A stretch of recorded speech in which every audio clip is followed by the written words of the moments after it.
sumama ka kay Dan dito na mag-isa? I mean, doon sa bahay niya? I hope you don't mind, pero hindi ba magagalit ang mga parents mo? Ulila na ho ako. Katulad ni Dan. At magpapakasal na rin kami, kaya nga ako dinala dito ni Dan eh. Kasi para daw kayong magkapatid, dapat malaman nyo, ma'am. Doktora na lang. Doktora ang tawag sa akin dito sa bayan namin. Alam mo, totoo yan. Talagang parang magkapatid na lang kami nitong si Dan.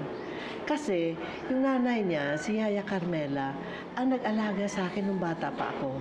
Kaya sabay kaming lumaki nitong si Dan. As a matter of fact, nung namatay si Yaya Carmela, ibinilin siya dun sa pamilya namin.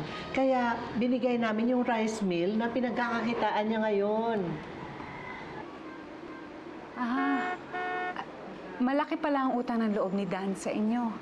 Oh, oo. Kaya concerned ako dito kay Dan na sana naman hindi mo siya nagustuhan dahil sa rice mill niya.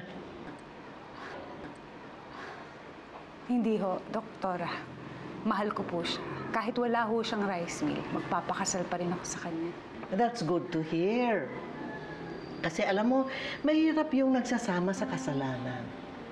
Alam mo, maliit na bayan lang kami dito.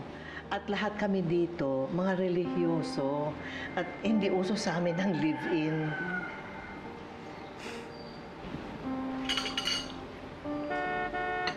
Magda? Po. Di mo ba naririnig ang busina? Ang sal mo na yan. Ba't nandito ka pa? Sorry po, doktora. Punta ko lang. Sigurado ako, magugulat ang asawa ko na magpapakasal na itong si Dan. Believe naman din ako sa'yo.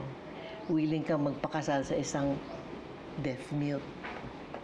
But I'm really happy for Dan.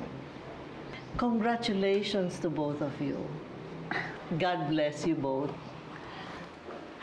Salamat, doktora.